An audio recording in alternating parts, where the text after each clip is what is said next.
In the vast savannas of West Africa, where the dry winds carried stories across the desert, there once stood a mighty Hausa kingdom called Zazzau. It's known today as Zaria in northern Nigeria.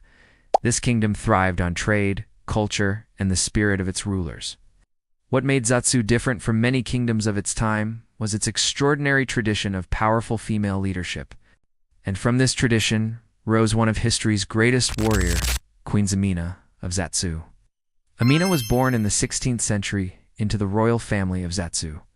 Her mother, Queen Bakwa Turanku, was also a ruler, a sign that Zazzau had long respected women in power. From a young age, Amina showed traits that set her apart. While other children played, she trained with soldiers. She learned to wield the sword, ride horses, and study military tactics. By the time she was a teenager, she was already leading small groups of warriors, earning the admiration of her people. When her mother passed away, Amina's brother Karama took the throne. But Amina did not fade into the background. Instead, she became his trusted general, leading the Zazzau cavalry into battles and expanding the kingdom's borders. Her skill in combat and strategy made her name feared among neighboring states. After her brother's death, Amina ascended to the throne, not as a queen meant to sit behind palace walls, but as a warrior determined to reshape her kingdom. Unlike many rulers, Amina did not govern from afar.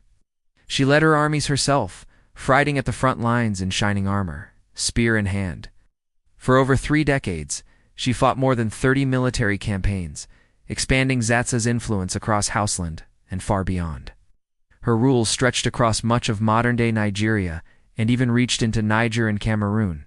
Wherever she went, she demanded loyalty, tribute, and trade. One of her most lasting legacies was the construction of fortified city walls, known as Amina's Walls. Many of these defensive structures still stand today, reminders of her vision to protect and organize the growing empire.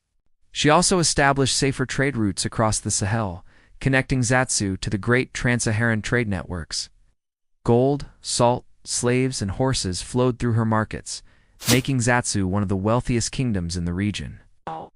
But Queen Amina was not remembered only for her conquests.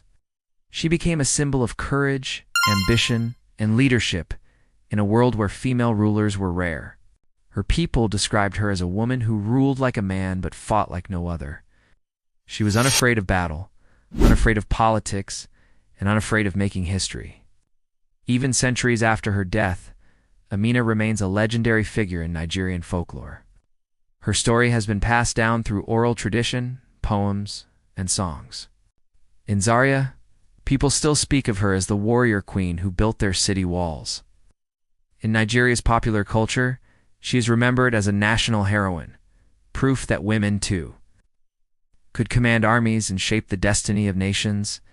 The story of Queen Amina is more than just the tale of one ruler. It is the story of a forgotten kingdom, where women led with strength, and where courage could define an empire. Her life reminds us that history is not only shaped by kings and emperors, but also by queens who dared to lead.